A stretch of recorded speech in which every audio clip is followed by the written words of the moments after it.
Hay varias menciones en esos computadores de Iván Cepeda que lo retratan como un aliado del grupo terrorista de la FARC.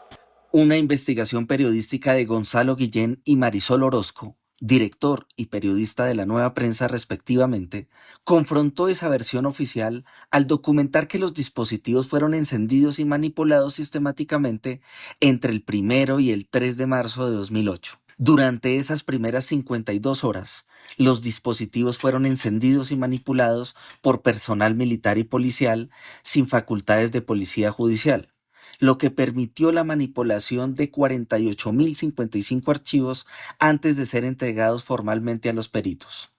Esta denuncia, lejos de ser un hallazgo aislado, fue respaldada por análisis técnicos independientes, como el de una firma rusa de ciberseguridad que identificó graves anomalías y fechas incompatibles en los archivos, confirmando que la integridad de la prueba se rompió mucho antes de que se realizara una copia forense oficial que garantizara su integridad. El capitán Ronald Coy, el investigador antiterrorista de la DIJÍN que elaboró el informe sobre los computadores de Raúl Reyes, declaró bajo juramento ante la Fiscalía que no encontró correos electrónicos en los aparatos, solo documentos de Word.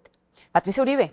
Cristina, la declaración del capitán Coy podría dejar sin piso la investigación porque los documentos Word no sirven para demostrar que hubo correos cruzados del cabecilla guerrillero con los investigados. El capitán Ronald Hayden Coy Ortiz declaró ante la Fiscalía General que no existen correos electrónicos como tal en el computador del extinto jefe guerrillero Raúl Reyes. El oficial, quien declaró en el proceso que se adelanta contra María Augusta Calle, miembro de la Asamblea Constituyente de Ecuador, aseguró que, contrario a lo informado hasta ahora por las autoridades, no hay correos electrónicos en los computadores del cabecilla guerrillero. Informe al despacho si ustedes hallaron en los elementos electrónicos incautados a Raúl Reyes archivos correspondientes a los correos electrónicos enviados y recibidos por él. Pantallazo de correo electrónico no se ha hallado hasta el momento. Se han hallado gran cantidad de direcciones que pertenecen a correos electrónicos, pero Reyes almacenaba la información en Word y de programas Microsoft.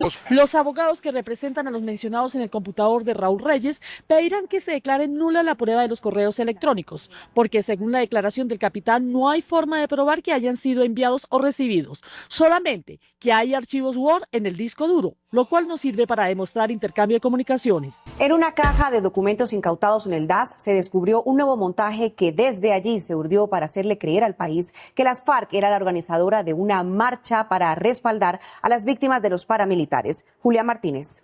Carolina, el DAS ordenó inventar panfletos, afiches y pancartas para distribuir en todo el país, en los que aparecen las FARC elogiando a los detractores de Álvaro Uribe. El entonces gobierno Uribe promovió y organizó la marcha del 4 de febrero de 2008 en contra del terrorismo y de las FARC, que concentró a millones de colombianos que condenaron el secuestro y los ataques a poblaciones. Un mes después, el 6 de marzo de 2008, el Movimiento Nacional de Víctimas del Paramilitarismo y de Crímenes de Estado organizó una actividad similar para condenar los asesinatos de las autodefensas y de las fuerzas militares. Documentos que se encontraron en las cajas confidenciales que el CTI encontró en el allanamiento al DAS evidencian que esta marcha fue desprestigiada en los días previos a su realización y que después fue infiltrada. La operación Estímulo, así denominada por el DAS, fue coordinada por Jaime Fernando Valle, jefe del grupo ilegal G3, bajo la dirección del capitán Fernando Tavares. Esa operación tenía la tarea de involucrar a las FARC como protagonista principal durante la marcha del 6 de marzo de 2008. En desarrollo de esa estrategia, el DAS diseñó panfletos, pasacalles, afiches y comunicados de prensa que fueron distribuidos en 18 ciudades proporcionalmente a su población para contaminar la marcha del movimiento de víctimas cuyo vocero era Iván Cepeda. El DAS, dirigido por María del Pilar Hurtado, distribuyó un panfleto a la memoria de Manuel Cepeda Vargas, el padre de Iván Cepeda, que supuestamente fue escrito por las FARC. Las fotocopias también vinculaban a la senadora Piedad Córdoba con la guerrilla, quien era un objetivo institucional de ataque del presidente Uribe. Piedad Córdoba Teodora, no te conviertas en un borrego más de esta agitadora que lo único que pretende es continuar el desprestigio internacional de Colombia y sus instituciones. Todo el material falso se repartió en medios de comunicación, universidades y organizaciones estudiantiles y sindicales. En esta página quedó la evidencia manuscrita de cómo se ejecutaron las tareas. Para la época, Iván Cepeda denunció amenazas y desprestigio contra su vida por la organización de esa marcha. En 2008, ellos creyeron que eran estructuras paramilitares quienes estaban detrás de la difamación, pero no, fue el DAS durante la gestión de María del Pilar Hurtado. El objetivo central era contaminar la protesta para que la opinión pública creyera que la guerrilla era su verdadera organizadora, criminalizando así el liderazgo de Piedad Córdoba e Iván Cepeda.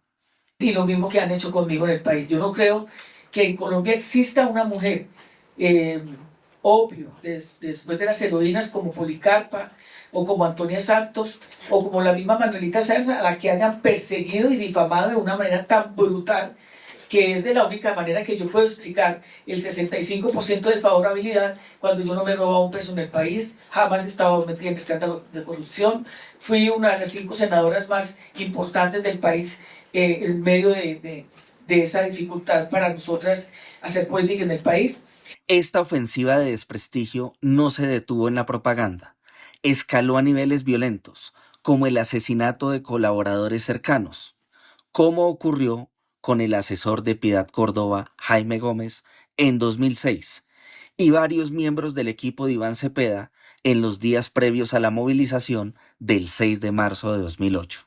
5 miembros del grupo que organizó en 2008 la marcha por las víctimas de los paramilitares y el Estado fueron asesinados luego de que el DAS montara una operación para hacerle creer al país que eran las FARC las que convocaban a esa protesta. 5 personas, defensores de derechos humanos y sindicalistas, fueron asesinadas luego de que el DAS de María del Pilar Hurtado ejecutara la Operación Estímulo, estrategia que se utilizó para vincular con la guerrilla a quienes participaron en la marcha del 6 de marzo de 2008 que se realizó contra los crímenes de Estado. Carlos Burbano, que fue el organizador en Caquetá, Leonidas Gómez, Gildardo Antonio Gómez, Carmen Cecilia Carvajal, el atentado que le hicieron a Rafael Borda. El Movimiento Nacional de Víctimas del Paramilitarismo y de Crímenes de Estado le solicitó a la Fiscalía que investigue si existe relación entre la infiltración y el desprestigio que hizo el DAS contra ellos y los asesinatos de sus miembros que ocurrieron después de la marcha. Días antes de la marcha del 6 de marzo de 2008, su asesor, José Obdulio Gaviria, señaló a los movimientos de víctimas y textualmente al Movice de hacer parte de las FARC y dijo que esa marcha la convocaban las FARC. En efecto, el entonces asesor José Obdulio Gaviria le dijo al periódico El Tiempo que esa era una marcha totalmente convocada por las FARC.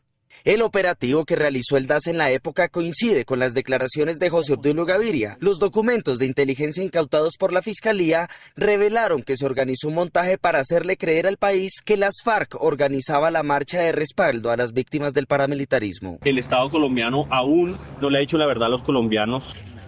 26 millones de pesos en impresión de panfletos alusivos a las FARC para desprestigiar la marcha. Esas fotocopias fueron repartidas por 2 detectives que infiltraron la actividad. En marzo de 2026, la justicia condenó al desaparecido DAS por las campañas de desprestigio y las chuzadas contra el Polo Democrático.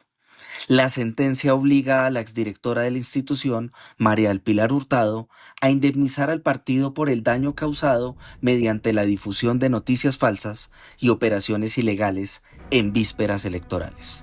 El Tribunal Administrativo de Cundinamarca condenó a la Nación a pagarle más de 700 millones de pesos al partido Polo Democrático por las actividades de inteligencia y las chuzadas del DAS en su contra entre 2005 a 2009, especialmente en 2006, en medio de las elecciones presidenciales en las que Álvaro Uribe consiguió su reelección. Oigan lo que dicen los computadores de Raúl Reyes.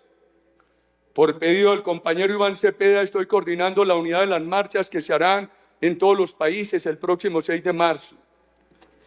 Hay varias menciones en esos computadores de Iván Cepeda que lo retratan como un aliado del grupo terrorista de la FARC. He entregado hoy a la Fiscalía General de la Nación 2 nuevas pruebas, a la Corte Suprema. 2 testigos que están en la cárcel, uno dice que lo que le interesaba a Cepeda era que yo le sirviera como testigo en un caso donde me dejara grabar una entrevista, un video donde yo manifestara que el doctor Álvaro Uribe Vélez había estado en el caso de un guerrillero que fue dado de baja en Vegachí por el bloque Metro, y que yo dijera que el doctor Álvaro Uribe Vélez y Santiago habían estado en una finca donde nosotros habíamos capturado al guerrillero y que le había dado una cachetada y que Álvaro Uribe les había ordenado que lo asesinaran. Los computadores de Raúl Reyes no fueron el hallazgo técnico que prometió el uribismo, sino el eje de una operación de guerra sucia y montajes del DAS para perseguir a la oposición. Al final, la Corte Suprema fue clara: la manipulación de más de 48.000 archivos y la ruptura de la cadena de custodia invalidaron cualquier pretensión de verdad. Este caso deja una lección histórica. Cuando el gobierno sacrifica la legalidad para estigmatizar a sus críticos, la que termina derrotada es la democracia. Yo creo que